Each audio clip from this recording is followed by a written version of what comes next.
Olá, queridos! Sejam muito bem-vindos mais uma vez ao canal Bendito, o canal de Fala Fácil. Nós estamos exatamente na metade do livro de Deuteronômio, no 17º dia, reconhecendo a vontade de Deus.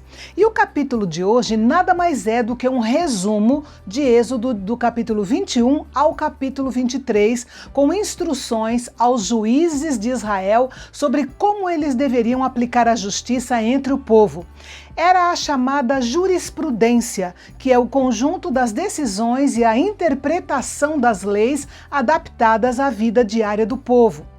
Os juízes também deveriam garantir que qualquer pessoa que se envolvesse na idolatria fosse investigada e, se fosse considerada culpada, deveria ser executada por apedrejamento.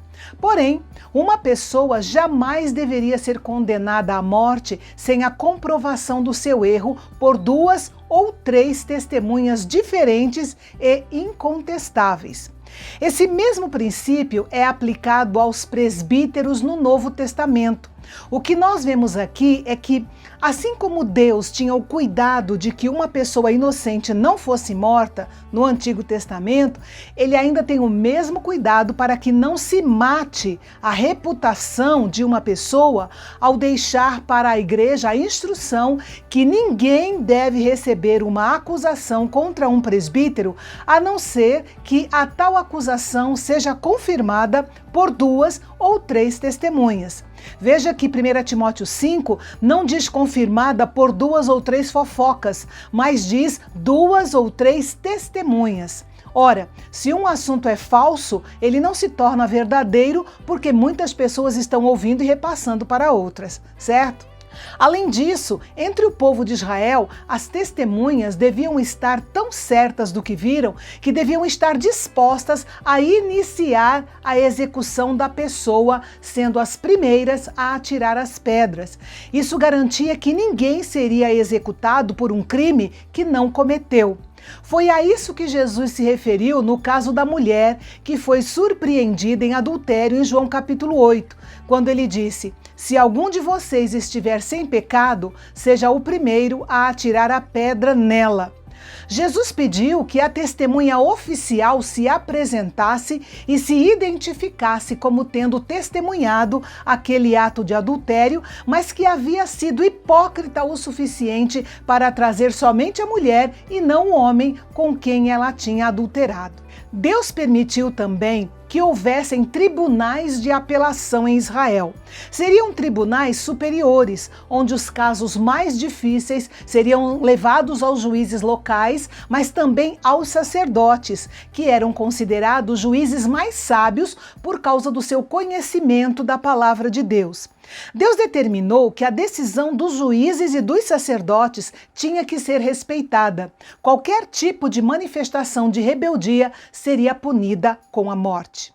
O povo de Israel ainda estava na fronteira para tomar posse da terra prometida, mas Deus já sabia que dali a uns 400 anos para frente, o povo de Israel desejaria ser igual às outras nações e exigiria ter o seu próprio rei. Deus então deixou claro que quando esse momento chegasse, ele mesmo escolheria o rei. O interessante é que, lendo 1 Samuel capítulo 8, parece que Deus não queria um rei terreno sobre Israel.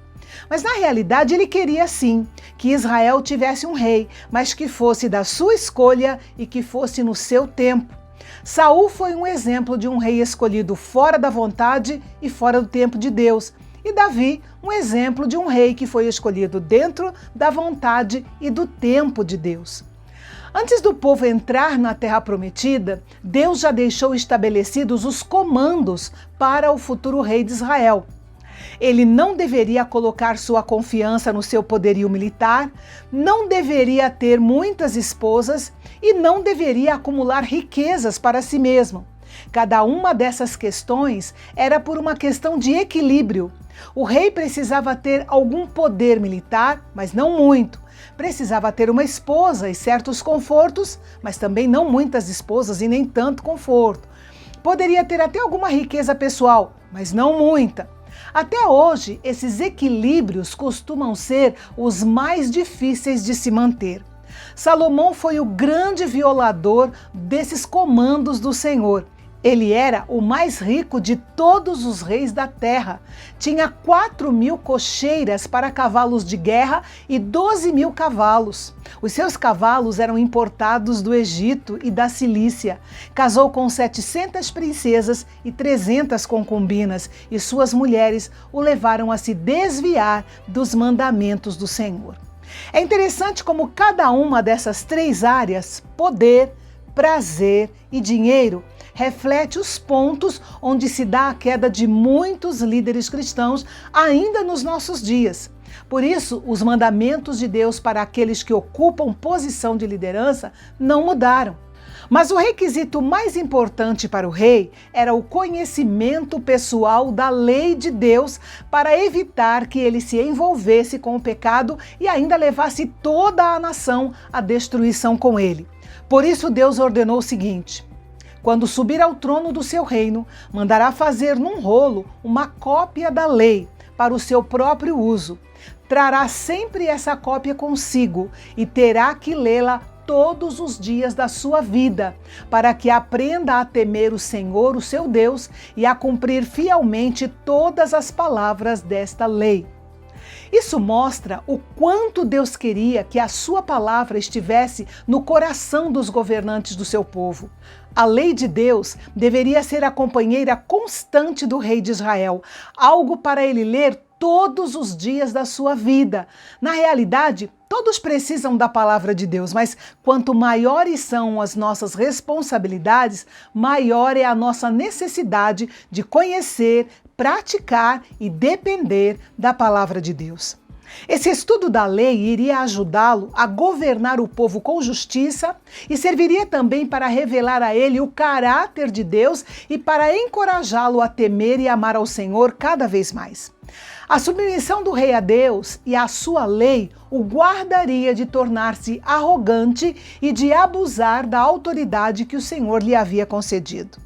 É impressionante considerar que a leitura de um livro, na realidade o grande livro, a Bíblia, pode manter uma pessoa longe do pecado. Podemos não entender todo o trabalho espiritual por trás da leitura da palavra de Deus, mas o fato é que a leitura contínua e de coração aberto irá nos proteger do envolvimento com o pecado. É muito verdadeira a frase que diz: este livro o afastará do pecado, ou o pecado o afastará deste livro. E amanhã nós continuaremos a falar sobre os líderes do povo e quais eram as exigências de Deus para que um líder espiritual fosse considerado como sendo fiel. Não perca!